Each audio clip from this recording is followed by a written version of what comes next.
Ex-UPenn swimmer testifies before Congress on Lia Thomas experience.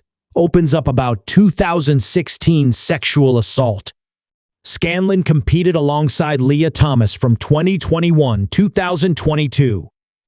Former NCAA Division I swimmer Paula Scanlan, who is a member of the University of Pennsylvania's Women's team along with trans swimmer Lia Thomas, testified before a House Judiciary subcommittee on Thursday morning where she spoke out about her experience and revealed the impact Thomas' presence in the locker room had on her as a survivor of sexual assault.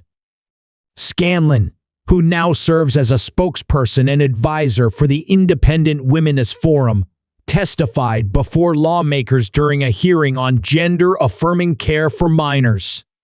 As a member of UPenn's women's swimming team, Scanlan suggested that university officials disregarded the concerns of the members on the team and told them that Thomas being on it was non-negotiable. Once the season began, Thomas was leading the country in multiple events, while only placing in the top 500 in those events on the men's team. Thomas later became an NCAA champion in the 500-yard freestyle, the first NCAA champion in our women's team history program. While many of you already know this, what you do not know is the experience of the women on the University of Pennsylvania swim team, Scanlan said during her opening statement. My teammates and I were forced to undress in the presence of Lia, a 6'4" tall biological male, fully intact with male genitalia, 18 times per week. Some girls opted to change in bathroom stalls, and others used the family bathroom to avoid this. When we tried to voice our concerns to the athletic department, we were told that Lia's swimming and being in our locker room was a non-negotiable, and we were offered psychological services to attempt to re-educate us to become comfortable with the idea of undressing in front of a male. To sum up the university's response, we, the women, were the problem, not the victims. We were expected to conform, to move over and shut up. Our feelings didn't matter.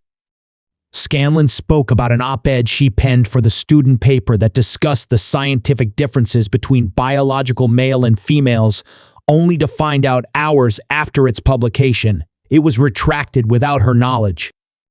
This is representative of a greater issue, the destruction of free speech. Today, any discussion maintaining the sanctity of women's spaces is labeled transphobic, bigoted, and hateful.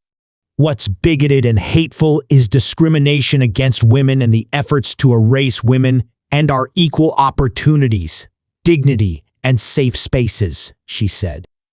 An emotional Scanlan also revealed that the situation surrounding Thomas' involvement went beyond fair competition. For her, as a survivor of sexual assault, Thomas' presence in the locker room created a greater issue. This is real. I know women who have lost roster spots and spots on the podium. I know of women with sexual trauma who are adversely impacted by having biological males in their locker room without their consent. I know this because I am one of these women, said Scanlan. I was sexually assaulted on June 3, 2016. I was only 16 years old. I was able to forgive my attacker, but violence against women still exists. Let us not forget the viral Me Too movement that empowered female victims to speak up. It casts a spotlight on the widespread prevalence of sexual assault and abuse, including in scholarly and educational institutions.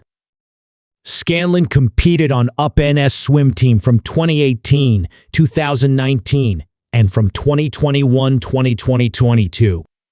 During her final season, Thomas became the first transgender athlete to win a Division I championship in any sport, winning the 500-yard freestyle in 2022. Thursday's hearing was held to discuss the dangers and due process violations of gender-affirming care and the role of parents in those decisions.